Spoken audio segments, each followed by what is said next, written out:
بسم اللہ الرحمن الرحیم الحمد للہ رب العالمین والصلاة والسلام علی اشرف الانبیاء والمرسلین سیدنا و مولانا محمد وعلی آلہ و اصحابہ اجمعین۔ مکتوب نمبر 48۔ یہ مکتوب بھی سرداری اور شرافت کی پناہ والے شیخ فرید بخاری کی طرف علماء کرام اور طالبان علوم حاملان شریعت کی تعظیم کی ترغیب دینے کے بیان میں صادر فرمایا ہے۔ ناصرکم اللہ سبحانہ علی الاعداء بحرمت سید الانبیاء علیہ و علیہم الصلوات والتسلیمات والتحیات۔ آپ کا مرحمت نامہ گرامی جس سے آپ نے ہم فقیروں کو نوازا تھا، اس کے مطالعہ سے مشرف ہوا۔ آپ نے مولانا محمد کلیج موفق کے خط میں تحریر فرمایا تھا کہ طالب علموں اور صوفیوں کے لیے کچھ خرچ بھیجا گیا ہے۔ طالب علموں کے ذکر کو صوفیوں کے ذکر پر مقدم کرنا آپ کی بلند ہمتی، یعنی انہوں نے کچھ رقم بھیجی ہوگی تو یہ ساتھ عرض کیا کہ یہ طلباء کے لیے ہے اور صوفیاء کے لیے،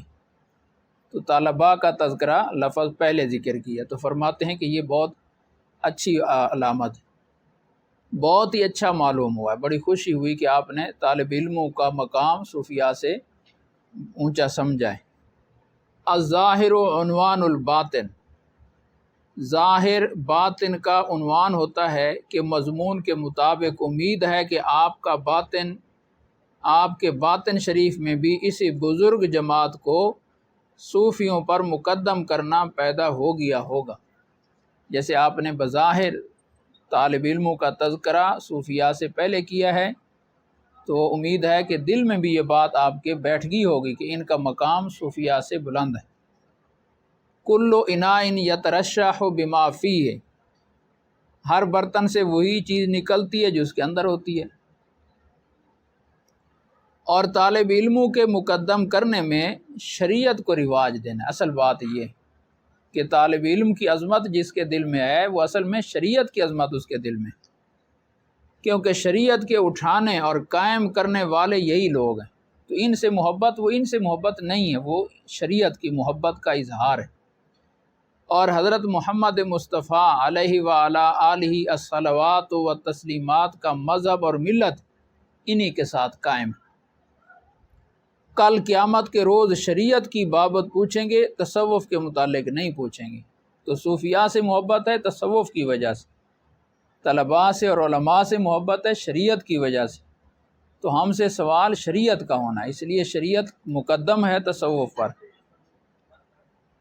جنت میں داخل ہونا، دوزخ سے بچنا، یہ شریعت کے احکام بجا لانے پر منحصر ہے۔ انبیاء صلوات اللہ تعالی و تسلیمات علیہم نے، جو کہ تمام کائنات میں سب سے بہتر ہیں، اپنی اپنی شریعتوں کی طرف دعوت دی ہے، اور نجات کا انحصار اسی پر رہا ہے، اور ان بزرگوں کی پیدائش سے مقصود شریعتوں کی تبلیغ ہے۔ پس سب سے بڑی نیکی شریعت کے رواج دینے اور اس کے حکموں میں سے کسی حکم کے زندہ کرنے میں کوشش کرنا ہے، یہ اس کائنات کی سب سے بڑی نیکی ہے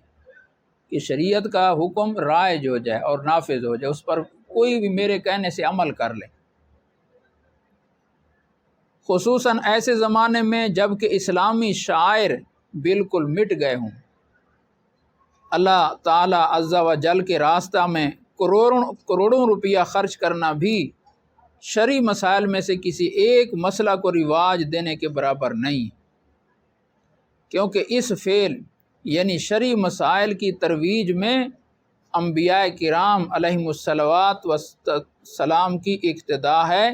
جو کہ مخلوقات میں سب سے زیادہ بزرگ ہیں، اور اس فعل میں ان بزرگوں کے ساتھ شریک ہونا ہے، تو جو شریعت کو رواج دے رہا ہے وہ گویا انبیاء علیہ السلام کے ساتھ شریک ہو گیا ان کے اس کام میں۔ اور یہ بات ثابت ہے کہ سب سے کامل نیکیاں انہی بزرگوں کو عطا ہوئی ہیں، اور کروڑوں روپیہ خرچ کرنا تو ان بزرگوں کے علاوہ دوسروں کو بھی میسر ہے۔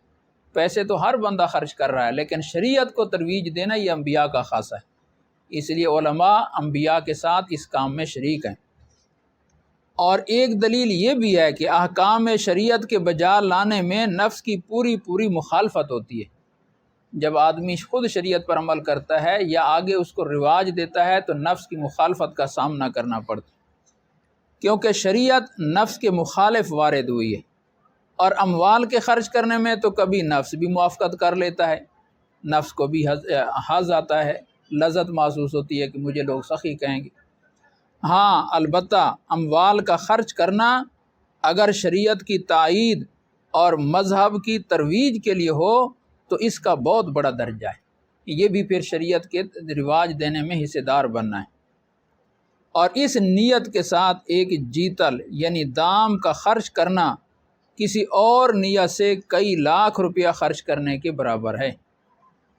یا کوئی یہ سوال نہ کرے کہ ما سوی اللہ میں گرفتار طالب علم وہ ما سوی اللہ سے آزاد صوفی سے کس طرح مقدم ہوگا، کہ جو ایک ہے تو طالب علم لیکن وہ غیر اللہ میں گرفتار ہے، اس کی محبت غیر اللہ سے ہے، اور جو صوفی ہے وہ غیر اللہ کی گرفتاری سے آزاد ہو چکا ہے، اللہ تعالیٰ کی محبت میں گرفتار ہے، تو پھر یہ طالب علم جو جس کی نظر غیر اللہ کی طرف اڑی ہوئی ہے یہ اس صوفی سے کیسے مقدم اور افضل ہو جائے گا؟ ہم اس کے جواب میں کہتے ہیں کہ اس سائل نے بات کی حقیقت کو حاصل نہیں کیا، اور طالب علم باوجود ما سوی اللہ کی گرفتاری کے خلقت کی نجات کا سبب ہے۔ جو طالب علم جو عالم غیر اللہ کی گرفتاری میں مبتلا ہے پھر بھی وہ مخلوق کے لیے نجات کا ذریعہ ہے،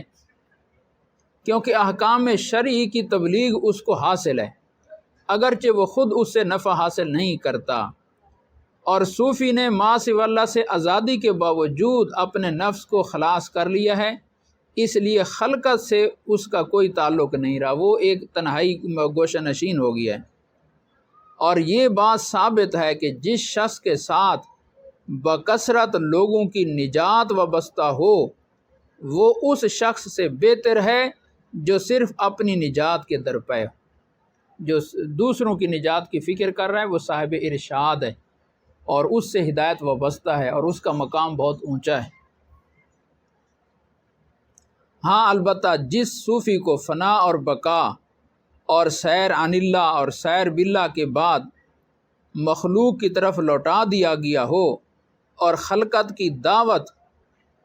کے مقام میں لے آئے ہوں اس کو مقام نبوت سے حساس ہے، پھر وہ بھی علماء والا کام کر رہا ہے اور مخلوق کو دعوت دے رہا ہے اور ہدایت پر لا رہا ہے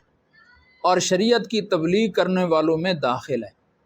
وہ بھی علماء شریعت کا حکم رکھتا ہے۔ تو ایسا صوفی اب وہ صوفی نہیں ہے، وہ علماء کی صف میں آ گئی ہے۔ ذالک فضل اللہ یؤتیہ من یشاء واللہ ذو الفضل العظیم۔ سیر عن اللہ یعنی پہلے فنا فی اللہ، فنا فی اللہ ہو گئی، یہ اللہ تعالیٰ کی طرف عروج ہو گیا، یہ عروج ہے، اور سیر عن اللہ یعنی پھر واپسی ہوئی مخلوق کی طرف، یہ نزول ہے، تو یہ سیر عن اللہ ہے۔ پھر جب نزول ہو گیا اب کام یہ ہے کہ جس راستے سے تم اللہ تعالیٰ تک پہلی دفعہ پہنچے تھے اس راستے سے مخلوق کو اللہ تعالیٰ کی طرف لے جاؤ، یہ سیر باللہ ہے، سیر باللہ عن اللہ، سیر باللہ الی اللہ، اللہ کے ساتھ ہو کر اللہ کی طرف پہنچو، یعنی اللہ تعالیٰ، کیونکہ پہلے جب اللہ تعالیٰ کی طرف سیر کی تھی وہ اور کیفیت کی تھی، اب مخلوق کو ساتھ لے کر جا رہا ہے، تو یہ سیر باللہ الی اللہ ہو گئی۔ بظاہر یہی دو سیریں، اللہ تعالیٰ اس کی حقیقت نصیب فرمائے جی۔